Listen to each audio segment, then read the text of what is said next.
Let me remind you, Africa remains attractive. Why is Africa so attractive? Throughout the ages, it has always been attractive. It was attractive to the Portuguese and the Spaniards, but I'm not going to say that.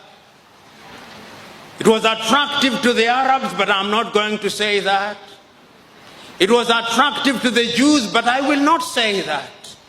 What I'm going to say that is attractive again, it is so attractive that every 2 years the Japanese call our leaders to Japan.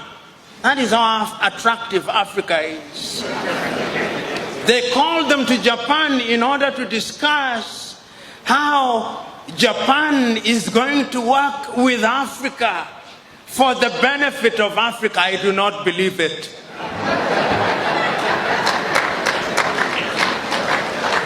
It must be for the benefit of Japan. It is so attractive that the Chinese leaders call Africans to Beijing every year. The 54 of them, they call them to Beijing. And they say this is how China is going to work for the benefit of Africa. I refuse to believe them. It must be that there is something that is being done for the benefit of Beijing. Because if I was Chinese, I would do that which is in my best interest, not in the best interest of Africans. It is so attractive that the Russians called our leaders only a few months ago in Sochi. And when they invite you to the best places. It is so interesting, so that the Russians can work with Africa for the benefit of Africa. That is how attractive Africa is. It is so attractive that the Germans also invited our leaders to Berlin. It is so attractive that even the Arabs are inviting them to Doha, and that is how attractive it is. Have you ever heard the Latin Americans being invited? No, I did not hear. Have you ever heard the Arabs being invited? No. It is only Africans who are invited. That is how attractive Africa is. Is it a bad thing? Depending on what you think. We can use it to our own advantage, or we can allow them to use it to their advantage. You know, when I look at Africa and I look at her in the continent, in the context of how attractive she is, another word comes to my mind called globalization.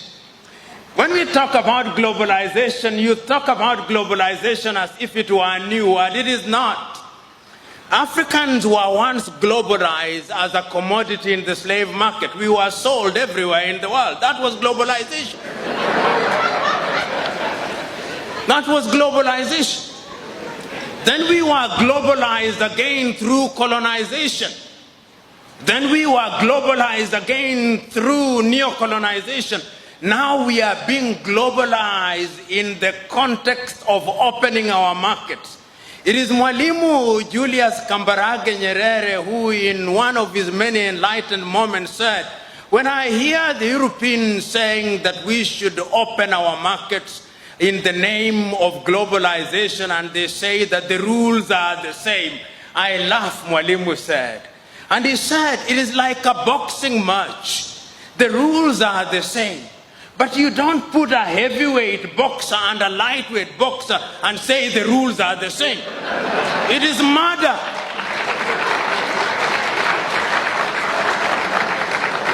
Allow me to be melodramatic. You imagine the United States of America with a GDP of anything between 14 trillion and 15 trillion is now entering into a bilateral arrangement with Lesotho, whose GDP is 2 billion. And you say the rules are the same. It is a joke. It is murder. Because the revenue that is generated by the city of Los Angeles alone in one day is more than the GDP of Lesotho. So we are being told to open our markets, and when we opened our market, you saw what happened? Our textile industries died. The large textile industry that we knew about in Kaduna, in Nigeria, died. Our cotton industries died. Our sugarcane industries died. Our waters, even water nowadays, water.